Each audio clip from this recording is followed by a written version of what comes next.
Chapter 15. Intensive Search. Nico turned quickly and looked at Nancy, a stunned expression on his face. "Kidnapped?" he whispered back. "You mean it?" Nancy nodded, murmuring, "I'll explain later. We'd better hop out at the next red light. If we get separated, let's meet at the motel." Nico agreed, and they watched for their chance. It came in about 2 minutes. As they reached a busy intersection, the light showed red and the driver stopped. Quick as a wink, Nancy and Nico were out of the car. They did not even take time to close the doors, but dashed left and right through the maze of stopped automobiles and ran in opposite directions down the cross street. Nancy found a cab and told the driver her destination. She hoped Nico had had as good luck as she had. When her taxi pulled up in front of the motel, she was relieved to see that he had just arrived. Cecily, with the others, came to greet them in the lobby. She smiled but pretended to be hurt. "I thought you two had run off together." Nico did not smile. "Wait until you hear what happened." When he and Nancy finished the story, their friends sobered instantly. "Kidnapped!" cried Bess fearfully, while Cecily grew pale. "Do you think those record pirates are behind this, Nancy?" George asked. "They may have found out you were investigating them and want you out of the way." "Yes," Nancy declared. "And furthermore, I think I was the one those men intended to hit with the rock at the cottage. Because the lights were dim, they mistook Cecily for me." Ned spoke up. "I don't like this whole thing.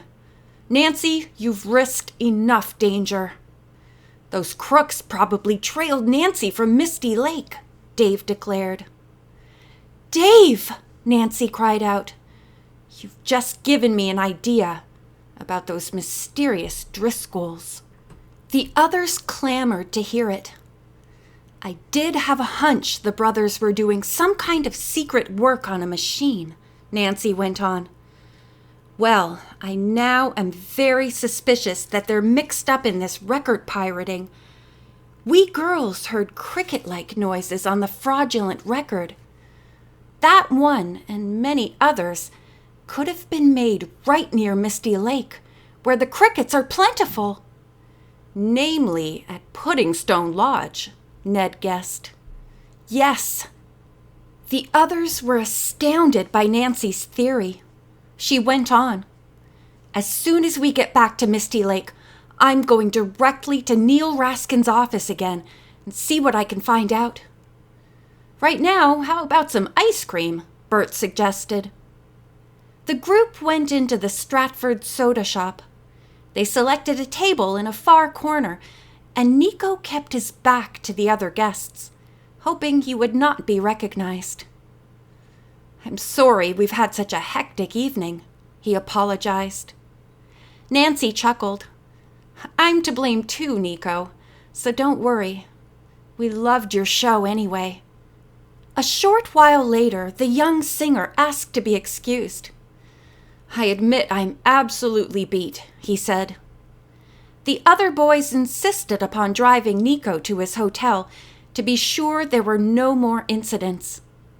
The girls waited in the lobby until Ned, Bert, and Dave returned.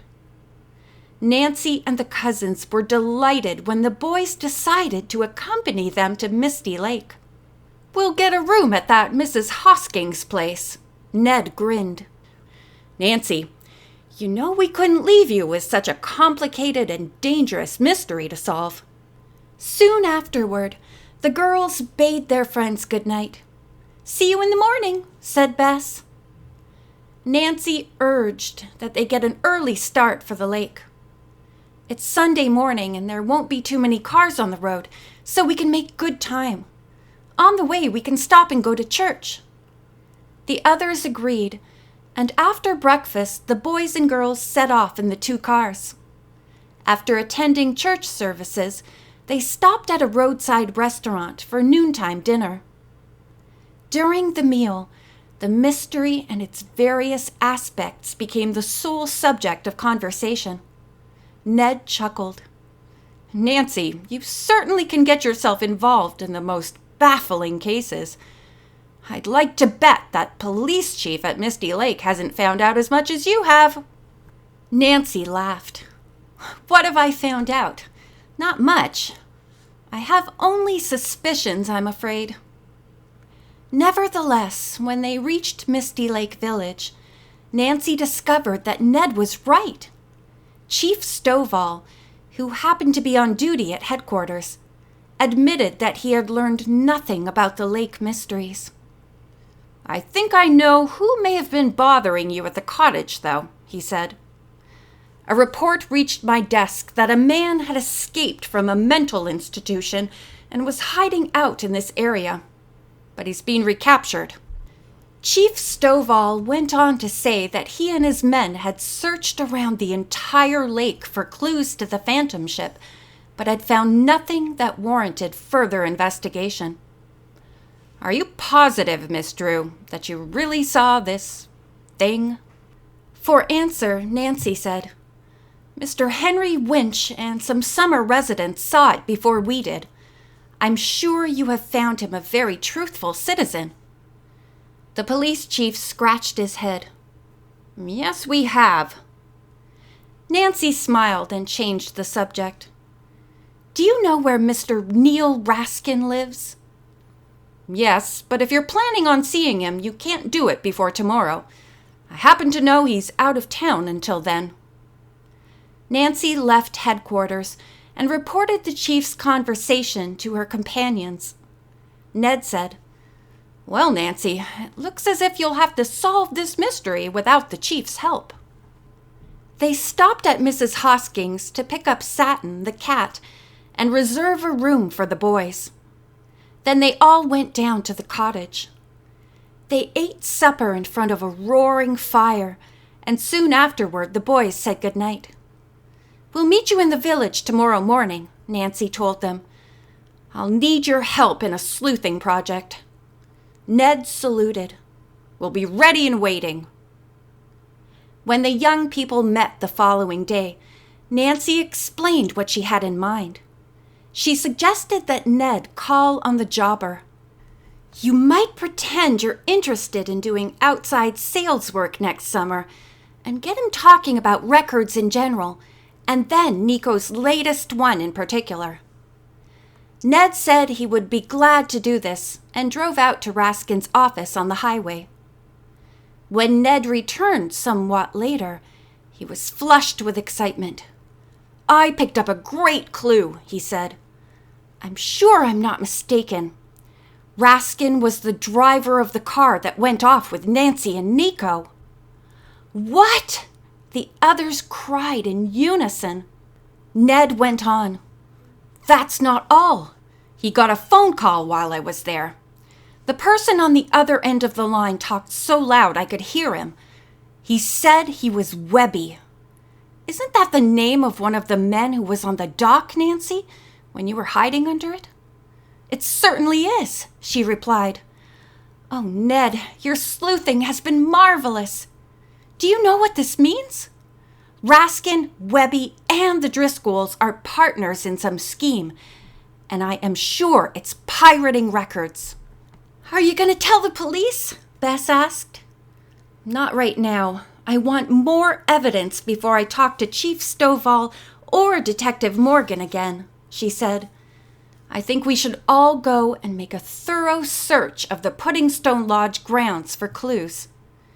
But let's try to do it without being seen." "That's going to be pretty hard," said George, "if they have spies around." Nevertheless, everyone agreed to the idea, and they went back to Misty Lake. The boys and girls watched intently as they walked through the woods to the cottage, but saw nobody. The girls put on hiking shoes and the group set off. The plan was to circle the estate. The boys were to stay among the trees near the lane which led from the road to the lodge, go around the house, and make their way to the beach. Meanwhile, The girls would take the woods trail that led to the foot of the bluff below the stone house. They separated. When the girls reached the area where they had heard the humming noise, they began an intensive search along the base of the incline for a hidden door that might lead underground to the lodge. The place was tangled with weeds, and at this point sharply rocky. "We'll have to tear these vines apart," George declared. Suddenly, the group was startled by children's shrieks from above. At once, the girls raced up the path to the bluff. As they paused behind some bushes in an overgrown garden near the house, they saw Vince Driscoll and the twins. He was tossing each youngster in turn high into the air and pretending that he wasn't going to catch them. The little boy and girl looked terrified. "We must do something," said Bess. Just then, the agonized scream of a woman came from the house. End of chapter 15.